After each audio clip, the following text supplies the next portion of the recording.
আমি নিজে কোনো ভয় করি না, দুঃখিত না। কেন আল্লাহ বলছেন আলা ইন্না আউলিয়া আল্লাহি লা খাউফুন আলাইহিম ওয়া লা হুম ইয়াহজানুন আল্লাযীনা আমানু ওয়া কানু ইয়াত্তাকুন লাহুমুল বুশরা ফিল হায়াতিদ দুনিয়া ওয়া ফিল আখিরাহ লা তাবদীলা লিকালিমাতিল্লাহ যালিকা হুয়াল ফাওজুল আযীম। সাবধান, আমার যারা আসল বন্ধু আউলিয়া কেরাম, কোন কারণে তারা দুঃখিত হন না। যত দুঃখ কষ্টই তাদের উপরে আসে তারা এটা হাসিতে খেলে এবং আমি আল্লাহর প্রতি রাজি থাকে। তারা কোনো কারণে দুঃখিত হন না, গমগীন হন না, চিন্তিত হন না। যত দুঃখ কষ্টই দেশ আল্লাহ সতর্ক করে বলে দিয়েছে। আমি আর কি বলে যাহারা এটা হিংসার কারণে বলে এবং পরিস্থিতি খাতরতা বিভিন্ন কারণে সমস্ত করেন, এটা ভালো কর্ম না। যেটা অনেকে বলে করছেন, আসলে এটা প্রশাসন ভালোভাবে দেখার দরকার। আমি আপনাদের সাংবাদিকদের মাধ্যমে বলি, আপনারা অনেক কাজ করেন ঝুঁকি নিয়ে, আপনাদের কারণে দেশ ঠিক থাকে। তবে এখন দেখা যায় এই অবস্থায় দেশটা একেবারে নিচের দিকে চলে যেতেছে। যদি এরকম হইতে থাকে ভালো হবে না। যেটা আমার মিল্লাত বা উনি আমার দীর্ঘদিনের ছেলে, কিন্তু আমি একটা ভিন্ন মানুষ।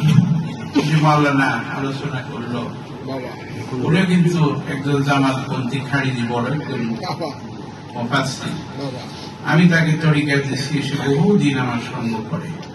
উনি এত বড় আলেম ভাই কেন আসে? উনি বলবেন, হুজুর আপনার কাজ আমার ভালো লাগে, আমি এখানে শরীয়ত বিরোধী কিছুই দেখি না, খাই না।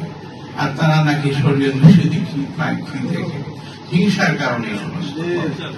যাই হোক, প্রশাসন এতই দুর্বল হয়ে গেছে যে এত একটা সাধারণ 2-4 মানুষকে ঠিক করতে পারলো না।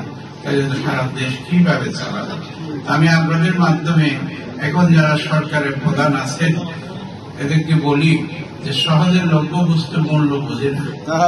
যারা সহজে কিছু পায় তারা সেটার কদর বোঝে না। তারা তো সহজে পাইছে, এই যে মানুষদের যে কষ্ট দিতেছে এটা তারা খবর রাখে। বলি যে তো ফেলছি, দেখেন হোম কি বলে স্বরাষ্ট্র উপদেষ্টাকে, তার কাছে আমি লোক পাঠিয়েছি। তাকে আমি বললাম, ধরাইল, সে বললাম ব্যবস্থা নিব। সে নাকি বলছে ডিসি কে, সে নাকি আরো উল্টা বুঝছে, বলছে সে বলছে যে না, এটা ভাঙিয়ে দাও, এটা করা যাবে না, এটা ডাইরেক্ট এসে বলে গেছে তার লোকেরা। কি বলবো আপনাদের, কোথায় দেশ চলে গেছে? একজন দায়িত্বশীল মানুষ এই কথা বলতে পারে? কত ব্যথা আমার মনের মধ্যে পড়ে। আমি কিন্তু কোন রাজনীতি করি না, আমার কাছে সব লোক আসে, আমি আপনার শিক্ষা দিই। যে জাপান থেকে আসছে, চীন থেকে আসছে, আজমির শরীফ থেকে আসছে, শেরহের শরীফ থেকে আসছে, ভারত থেকে আসছে, বিভিন্ন দেশ থেকে মানুষ আরো আসতে আমরা নিষেধ করে দিচ্ছি। কথা বলার মতো সময় নাই, আর ব্যথায় ব্যথিত সারা দেশের মানুষ কাটাকাটি করতেছে। আমরা একটা শান্তি শিক্ষা পাই, মানব সেবা করে কুতুববাগের গুলো, সেই বিষয় সেই কাজটা তারা করতে দিল না। আওয়ামী লীগের সময় তারা আমাদেরকে ক্ষেত্রে সরাই করতে দিল না। এত ভালো কাজ আমি মনে করছিলাম এবার মনে হয় সরকারটা ভালো, তারা মনে আমাদেরকে খুব সাহায্য করবে, হেল্প করবে, আমরা সুন্দর মতো করতে পারবো। দেখি যে আরো উল্টা হয়ে গেছে। প্রশাসন সব ভেঙে গেছে, কার কথা কে শুনে না, মুনাফিকে পড়ে গেছে। এটা ঠিক করা সম্ভব হবে না। এর ইলেকশনে আমি রাজনৈতিক কথা কখনো বলি না, তবে এখন বলি, একটা পরিষ্কার ইলেকশন দরকার। ভোটের অধিকার, ভোটের অধিকার। এই বাক্সের মধ্যে স্বচ্ছ ভোট আছে না, কাগজে ভোট দিয়া একজনকে নির্বাচিত করলে তবে এই দেশটা শান্তি এছাড়া এই সহজে লভ্য বস্তু যারা পাইছে এদের দিয়া মনে হয় না যে দেশা যা তারা আশা করতে সেই সমস্ত হবে না। আমি ফকির যেটা বললাম আপনারা চিন্তা করে দেখেন। আপনারা এটাই বলেন যে আপনার তাড়াতাড়ি একটা ইলেকশন, যে যার নসিব আছে সেই এসে যাবে।